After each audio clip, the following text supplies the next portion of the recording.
수소 원자의 스펙트럼과 보어 모형이라고 되어져 있습니다. 보어라는 분께서 이제 앞에서 우리가 배웠었던 톰슨의 전자 발견, 러더퍼드의 핵 발견, 골드슈타인의 양성자 발견, 체드윅의 중성자 발견을 통해서 원자의 구조와 모형에 대한 이야기가 대략적으로 나왔습니다. 그래서 마지막에 나온 건 원자핵은 중심에 존재하고요. 전자는 주위에 존재한다 라고 생각을 하셨습니다. 그러다가 여러 가지 실험을 하는 도중에 이 전자, 과연 전자라고 하는 것의 위치에 대한 개념이 살짝 나오기 시작을 해. 그러면서 원자의 모형을 보기엔 원자 중심이 있고 주변에 전자가 여기 이렇게 있을 겁니다. 여기까지 문제가 안 되는데 여기서 신경 쓸 건 무엇이냐면 원자핵과 전자 사이에는 무슨 힘이 발생한다? 인력이 발생할 거다라는 것까지는 인정을 할 겁니다. 그렇다면 조금 더 생각해보자. 만약에 이 전자가 원자핵 쪽으로 다가간다라고 생각해 볼게요. 원자로 다가간다는 것은 그만큼 인력이 어떻다? 세진다 라는 말의 뜻은 이 전자가 에너지를 버리거나 얻거나 둘 중에 무언가를 하면 원자핵 속에 가지 않을까? 다시 할게요. 전자가 가지고 있는 에너지가 많다면 원자핵과 붙들고 있을까? 끊고 나가려고 할까? 그치, 자기가 에너지가 많으니까 가만히 있지 못하고 막 활성을 띠게 될 거야. 그럼 원자핵 가지 마라고 하는데 자기가 원자 에너지가 크니까 벗어나려고 하겠죠. 다시 말하면 전자가 원자핵 쪽에 간다라는 말의 뜻은 그만큼 에너지를 어떻게 한다? 방출을 해야지만 가능한 것이고요. 반대로 원자핵 근처에 있던 전자가 반대로 이렇게 벗어난다는 것은 그만큼 에너지를 어떻게 하였다? 흡수하였다라고 볼 수 있겠습니까? 그래서 이제 이렇게 한다면 어떤 실험을 할 거냐면 일단 이 수소에게 에너지를 쫙 줍니다. 자, 다시 수소라고 하는 원자에게 에너지를 줄 거야. 그럼 원자핵도 에너지를 갖지만 전자도 에너지를 가져요. 가졌을 때 전자가 원자핵보다 어떻게 하려고 할까? 원자핵에서 벗어나려고 하겠지요. 그러다가 에너지를 안 줬어. 그리고 가만히 냅뒀어. 그러면 가만히 있을까? 전자가 자연스럽게 전자를 버리면서 원자핵 쪽으로 다가갈까? 원자핵 쪽으로 다가가게 될 거야. 여기까지 됐습니까? 이 실험을 하는데, 자, 여기서 우리가 궁금한 건 무엇이냐면요. 전자가 에너지를 방출할 거야.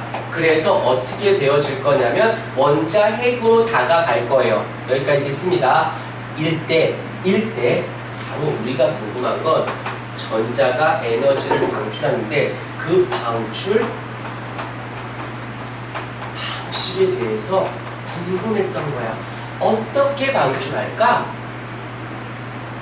굳이 또 고민을 또 했다 이분은. 그냥 하면 나갔나 보다 이러고 굳이 잘 보이지도 않는 걸 굳이 실험을 했어. 그래서 어떻게 나가나? 근데 여기서 잠깐만 스탑하고 에너지가 우리가 알고 있는 에너지를 버릴 때 방식은 크게 두 가지가 있다고 합니다.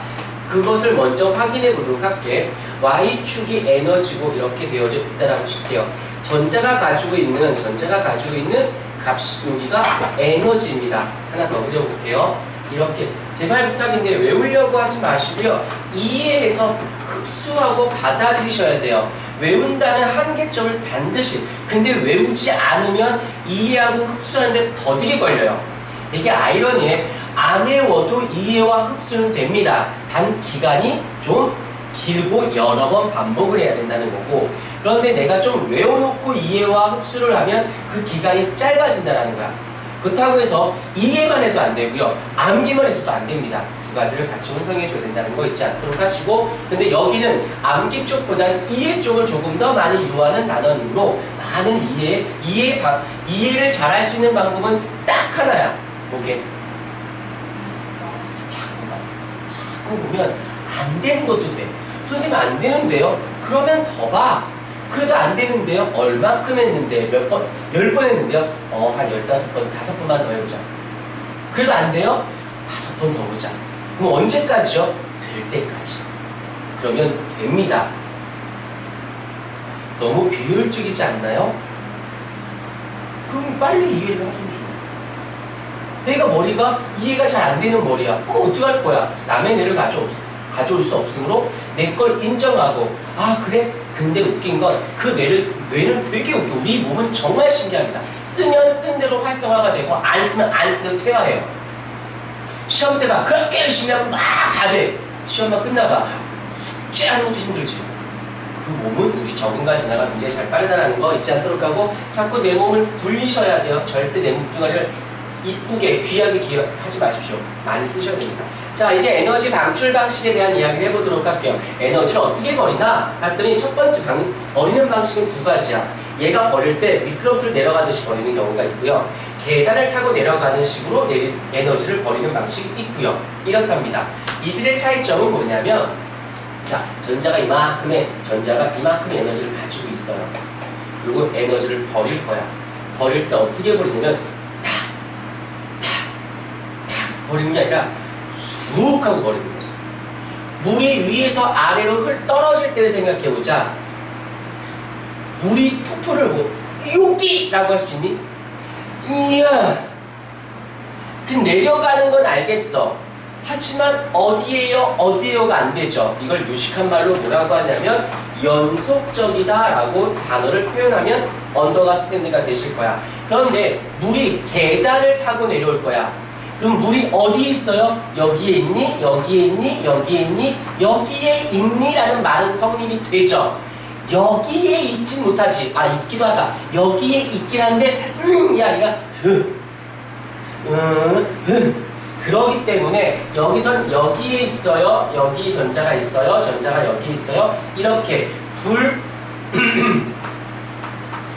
불연속적으로 되어져 있어요. 그래서 연속적으로 에너지를 방출하는 방식이 있고요. 불연속적인 에너지 방출 방식이 있고요. 그래서 전자가 에너지를 버리는 방식은 이쪽 아니면 이쪽입니다. 이걸 이제 얘와 별개로 이제 를 깔아드렸어요. 그럼 생각해보자. 그래놓고 이 전자가 수소의 전자가 전자의 에너지를 버릴 때 어떻게 버리나 하고 봤더니 여기서 스크린을 따랐더니 연속적으로 무지개 모양이 되고, 여기서는 어떤 모양이 나와? 여기서는 연속적인 스펙트럼의 형태가 나타나고요. 여기서는 불연속적인, 이걸 다른 말로 같은 말로 선이고요. 빠샤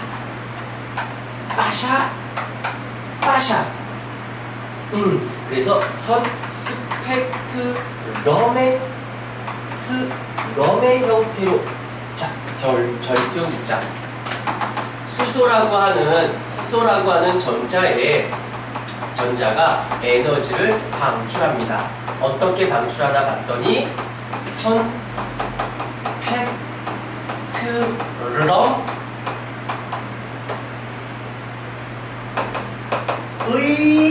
형태로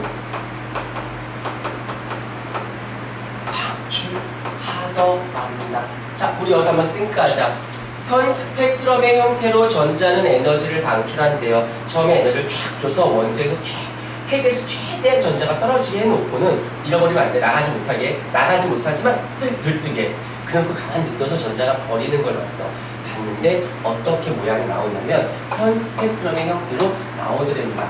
아, 얘는 어떻다? 불연속적일 것이다 라는 말은 전자가 이렇게 도로로로로, 이 말의 뜻은 여기가 원자핵이라면 여기 있으면 전자가 도도도도도도도도도 이렇게 자연수도 왔다 갔다 하는 것이 아니라 여기에 있지 않으면 여기 있지 않으면 여기 있지 않으면 여기 있지 않으면 여기 있는 중간에 있을 수 있지 못하는, 그래서 이거를 그림으로 그려본다라면 원자핵이 여기에 있다면 전자가 여기에 있던지 아니면 여기에 있던지 아니면 여기에 있던지 아니면 여기에 있던지가 되지 여기에는 있지 못하더랍니다. 그래야 선 스펙트럼의 형태로 나타나지 않을까?